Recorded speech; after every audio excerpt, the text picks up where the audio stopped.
Hey everybody, welcome to this edition of E-Channel News. We've got Sase Janki, the CEO of J-SAS, and we've done a whole bunch of content and videos about this company over the last months, and they're in the compliance business.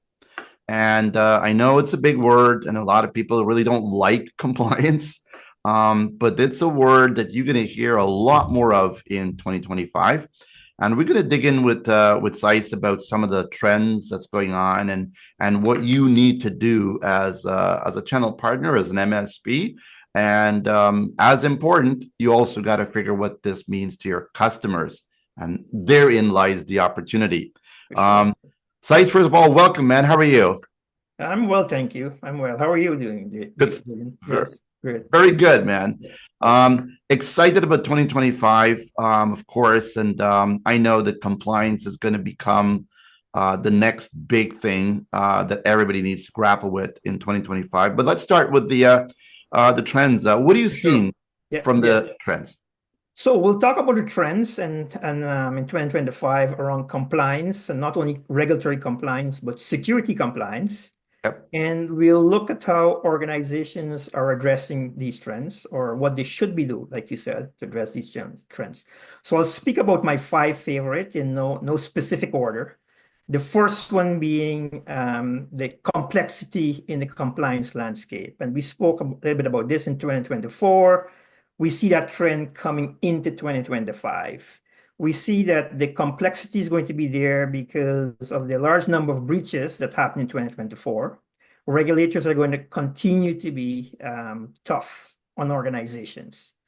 We also saw in 2024 that businesses are demanding more of each other. We saw that with those supply chain breaches that happened, organizations now have an accountability to each other to hold each other accountable for security and compliance. So the complexity is going to be there. It's not going to go away. The second one on our list is what we talked about and what we build our product around in 2024 is compliance as a service.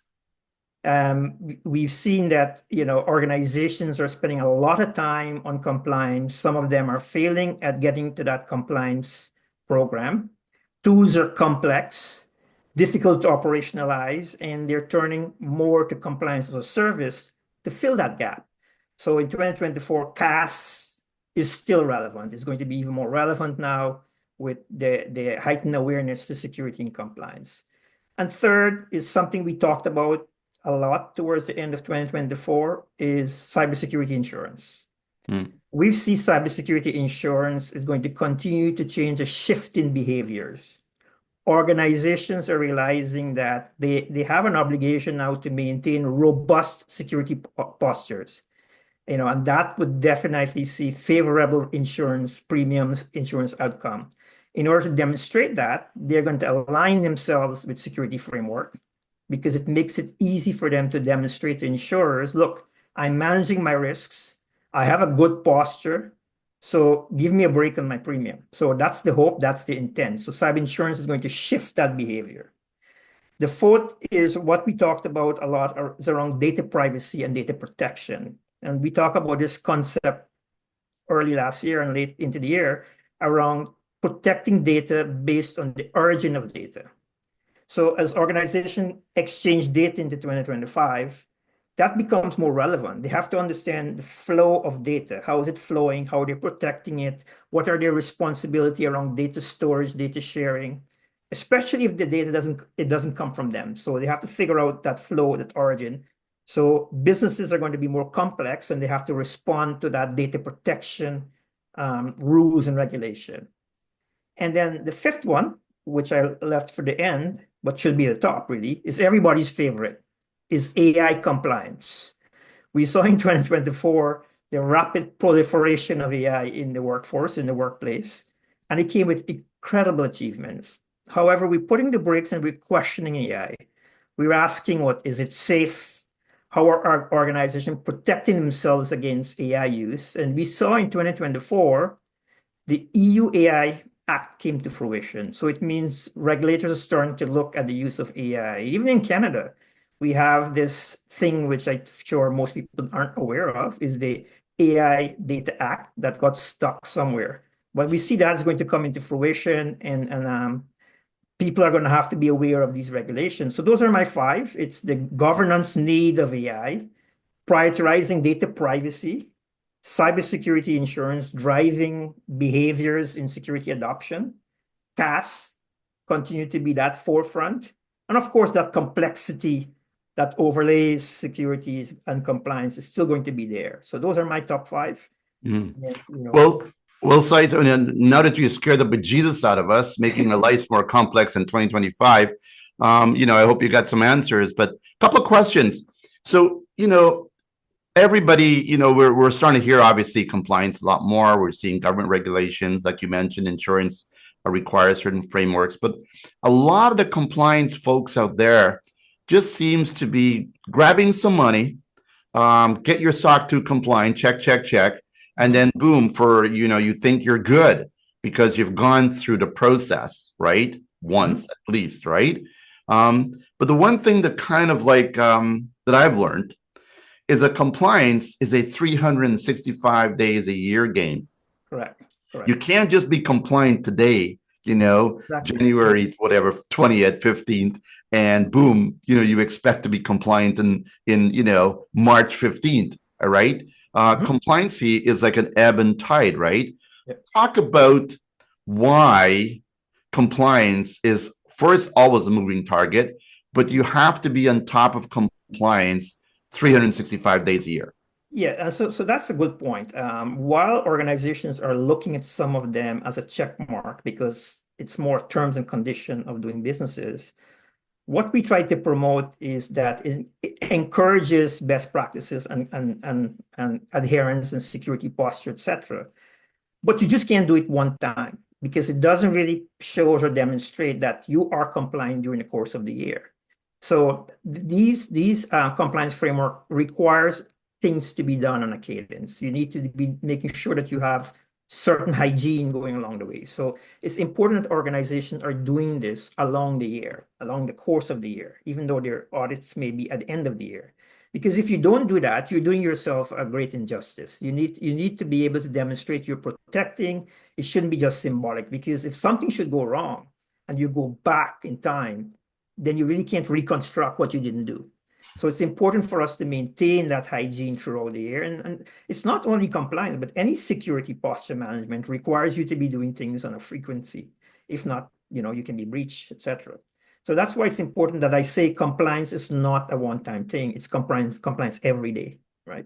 Yeah. I mean, I hope people are really listening up. The way I think about this, Sase, is like, everybody is New Year's resolution, right? I'm going to go to the gym, work out, lose some weight, put on some muscles, and then they do it one time and then they leave. They never go back, right? I mean, you ain't going to get fit. You're not going to get healthy. It's consistency that matters, right? And the one thing that I think the shift in mindset is we need to move from the just being a symbolic type gesture, right, to an actual practice, And I think you hit the nail on the head. It's like, where are we going to go in 2025? Are we just going to be like check the box and move on, and then hope for the best, or are we going to leverage these rules, these guidelines, these things, right, to kind of help us to? I want to use the word stay protected 365 days a year, because that's really why. It's not just for fun, right? It's nobody's doing this for fun. They're doing it because if you don't do it, you can be, breached. You can have a lot of serious problems, right? Correct. I think we kind of know what the downside is, but in your words, right? Let's say you've got those folks out there who are thinking this should just be a symbolic thing and, check off the box. Who cares, right? I'll deal with it when I get there. I'm too small to be a problem. What do you tell them? Well, definitely. Actually, I had a meeting yesterday where that actually came up, where Wow. where the organization I spoke would say, well, we don't have a cloud footprint, so we don't need to worry about compliance. Well, you have a digital footprint, right? Simple things like, bringing up a system within your environment or giving someone access to a system shows you have a vulnerability. So do you understand those identity, those user within your organization, how they're using it, how they're interacting? So I think it's a misconception because you don't have a footprint or you're a small organization, you don't need to worry about security. So with those types of organization, it's the education, Mm. right? Even before you try to discuss using a tool, it's driving that awareness that you need to still protect yourself because you're an easy target. You Mm. become a practice target for bad actors. So it's helping organization understand that that was a challenge in 2024. I Mm. think it's still going to be a challenge in 2025 based on my conversation yesterday with one specific individual. So it's trying to bring that awareness. You have to be there, you have to educate, you have to bring awareness. Every organization that has a digital footprint could be a potential target, right? Yeah, I mean, it takes a while. Took a while for people to start wearing seatbelts. Yep. You can't drive your car without an insurance, although some people still do. The reality is that people will be people, but I think the one thing that we're getting at here is that being out of the compliance, out of this sort of like constant compliance, means that you're putting your company at risk, yourselves at risk, your employees at risk, your customers at risk. So the stakes are a little bit higher, right? Correct. Because Mhm. if you just like whatever, then when something does happen, right, and there is a battle, if you will, in terms of who pays for what, the insurance company says no, the Yep. lawyers get involved, and what are they going to do? They're going to ask you the question: show me how you were compliant Yep. Mhm. at this date or that date or whatever it is. And if you don't have it, right, well, good luck trying to win that situation, right? So Yep. this is why the constant 365 days a year compliance is critical as well, right? Right. It is. It is. Exactly it is. Yeah. Yeah. So now we've got the kind of a challenge, if you will. Like, how do we get everybody up and running? Let's talk specifically about the roles, right, of MSPs and channel partners. Because, man, you just can't just put an ad in Yeah. on TV or put them on the internet and say, hey, everybody's got to be compliant, right? The force is the actual channel community who has to understand this first. Right. They're the Mhm. ones that is going to be, unfortunately or fortunately, Mhm. having to educate their end customers, right? Right. So let's talk about why that's important, and then let's talk about how they can do this, Mhm. and of course, flip this into an actual opportunity as well. Yeah. Well, specifically, like we know the MSPs are already in there. They're doing break fix. They're doing whatever it is, but it's driving that conversation or changing that dialogue to be a more strategic one is important. Mm. Let's move away from that reactive model of reacting to security incident or reviewing your security events in a SIM or something like that. Focus on how holistically that organization is protecting themselves. So that's one thing. So while you may not, and some of the MSPs we've spoken to say, well, my customers are not asking for compliance. Let's flip the coin. Compliance doesn't necessarily mean compliant to a rule or a regulation. It's compliance to security. If you do a security assessment, how compliant are you to industry's best framework? While you may be selling a point solution, you need to change that conversation, that dialogue, and say, let's look at your portfolio in a strategic way. Let's identify what you have, what you don't have, and measure them up against industry framework. So it's elevating the game for MSPs in making sure that they can take it away from selling more tools to a more strategic conversation, educating their end customers on the need for security compliance because it benefits both parties. It protects that MSP from being at risk because the liability may be on them if they're providing a service and someone is breached. It protects the organization because they're able to demonstrate that in the unlikely event of a breach, they have done their due diligence. So it's a win-win for everybody. So I think having MSPs understand that because your customers are not asking for it doesn't necessarily mean you won't sell it, right? Mm. You have to sell it. It's a end benefit for everyone. Absolutely. Look, I'm just going to go out even further and say, if you're an MSP today and you want to be relevant in the future, you better be more strategic with your clients. And I know it's a complicated word sometimes to people to understand it, but Correct. what it really means in its bottom line, essence, right, is that you need to be more proactive in helping your customers to achieve their goals and their outcomes. And to do this, you need to, step up. And I believe, and why I believe compliance is a big thing in our world, is that is a great opportunity for MSPs to lift themselves up, become more differentiated from their competitors, and drive more profitability, but also, make their customers and themselves more safer and drive success and growth in the future. Because if you are there as an MSP and you are shouting and showing how your customers can be compliant, I'll put a little caveat here. You should also be compliant as well as an MSP.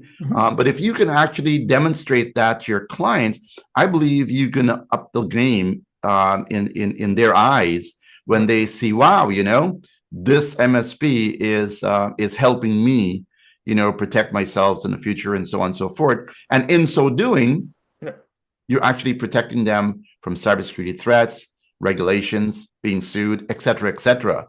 So the opportunity for MSPs, what do you say about the opportunity for MSPs here? Yeah, well, the opportunity is always there. It's really figuring out how do they get in and actually sell them or motivate their end customer to get into that. And one of the things we like to say is start with the assessment. If you have an assessment in place, then it tells the story because the proof is in the pudding.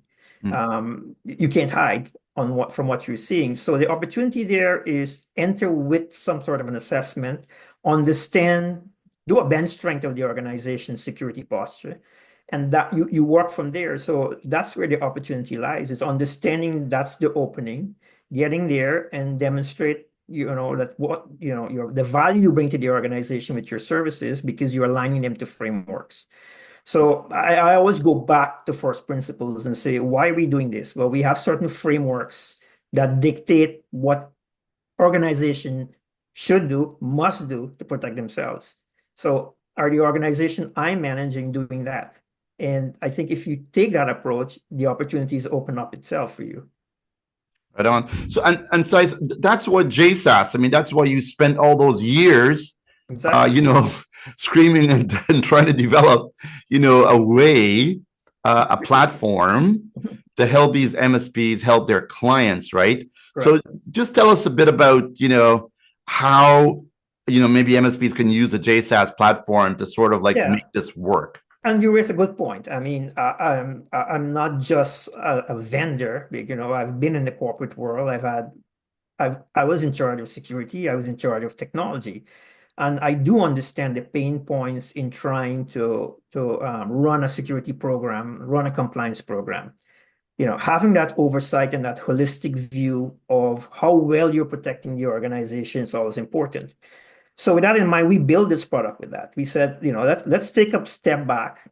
Everybody has point solution. They're protecting themselves from individual threat vectors.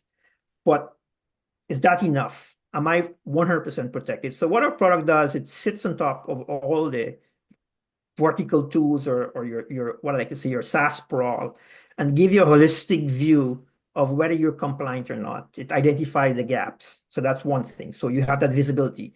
The second aspect of that, it aligns you to industry best practices, whether you want to do it because you want to practice good hygiene or because your business dictates that you must follow certain regulation. So it brings both security and compliance in a single platform. It allows you to go through that journey. It digitizes that journey and it overlays compliance as a service on it. So it's, gone are the days where you sell a platform. Now you're selling a service and the platform becomes secondary. So those are some of the things we're doing it. And we've seen that this is an ideal fit for MSPs because they're providing a managed service with tools. So this is a nice fit and it brings together security, compliance, and digitize that journey for organizations. So that's the platform we've built. And that's the one we have in the market. Yeah. So, and on top of that too, right? So I see, things change, right? Yes. Technologies, customers add technologies. There's a lot of things happening. They buy a company, Yep. then they have another issue to deal with in merging that company into them. So, what I believe correct me if I'm wrong here, Sites, but your platform is monitoring this thing all the time, right? It And does. when there is changes in the landscape, Yeah. it kind of identifies, look, there's something bad happening here, needs attention, right? Because it's monitoring it. Is that right? Yeah, so yeah, so we look at it as the governance model. I mean, if you look at security frameworks in 2024, they actually add governance as an overlay on top of the security functions. So what we bring is that governance oversight, because you have your point solution. The question is, how do you know they're working, Mm. right? I mean, if they don't send you alert, that's fine. So once you have that governance layer on top of it, then it tells you that A, you have your tools, B, they're working and they're working effectively. So that's what we do. We put an overlay on top. So let's say, for example, an antivirus software didn't get downloaded, right? Chances are you probably won't know that unless you go into the central console of your AI, of your antivirus solution monitoring. But we would get that signal, and we would present that back up to the user in a holistic view. We say, look, this is how your security is today. This is how your compliance program is, and this is where it's eroding. So keeping you fresh every day, that's important in maintaining a good security posture and hygiene, and that's what we do in the product. It's the governance on top of everything. And I really don't even know how you could do it without this. Yeah, I really don't. I mean, that's it's right. impossible as far Yeah, as I'm concerned. But one last thing I wanted to like double click on is that AI thing. So that's of right. course, we're all kind of tired of AI and everything is AI. There should be a song with AI or something. Yeah. But the reality is, it's like AI is there, and a lot of folks are using this thing. They're not quite sure what it is. It's like almost playing with fire. Right. It looks good, it feels warm, but hey, you can get burnt, right? That's right. And the reality is, there's no delete key, in the public AIs. Once you click and go, it's gone. Mhm. And people don't get that yet. They don't understand that you're just feeding the beast, right? Mhm. The AI is great, and you have to use it. You've just got to figure out how to put some guardrails. What are some of the things how does your platform help them with Correct. the AI guardrails? Yeah, well, you open up a very long topic, but that's true. Let's back up for a second. I look at it two ways. You may be the provider of an AI solution, or you may be the consumer of an AI platform. Regardless, you have an obligation to understand how the use of AI works in your industry. What we've done is we're saying that align yourself to AI regulation. So that's what our product does. It aligns you to an AI regulation, bringing some of the known concept around regulatory compliance management and overlay it on top of AI. So when you look at our product, it does all of that stuff. It starts with, do you have an AI policy within your organization? That's the second thing. Mm. What are some of the things you need to do to protect yourself against AI? But what we have in our product, and I like to talk a lot about future proofing. So what we have is capabilities within our product where we can dynamically ingest new frameworks. So we talk about the EU AI Act. We can inject that into our system, and you can measure yourself against it. Things like, I don't know, what type of data are we feeding AI engine, right? If I'm building an AI product, how am I protecting humanity from AI? How am I making sure that there's no biases? How do I protect against AI hallucinations? So last question, Sais. So 2025, right? What do you want MSPs to know about why they should double down on compliance issues, and how easy, good, whatever you want to say, it Right. is to leverage your platform to help them get this job done? Yeah, that's good. Well, if you go back and you look at you've been in this business there long, right? We talk about SaaS and MSP 1.2, 2.5, and 3.0. I like to say you always have to be looking to the future where things are going. Business are changing. The things we did 10, 15 years ago are no longer relevant. We're moving more and more to a services organization. There's this threat that AI is going to replace jobs. But if you look at where things are going, you still have to exercise governance over a lot of stuff. MSP can evolve themselves in this way by looking at putting the governance model on top of tools, solution, protocols, practices, and operating that dynamic model. So I would say for MSPs, being proactive, aligning themselves with where things are going and delivering services on top of that to meet those requirements. While certain job roles are going to change, I don't want to say eliminated, change. I think it creates new opportunities because you still need governance on top of that. I saw a report the other day where mid-level coders are no longer going to be required, but that creates a new problem. Are we going to leave AI to write these codes without any governance oversight? So maybe the role of a mid-level developer grows to be oversight or governance on top of that. So it's where we're going, where our jobs are going.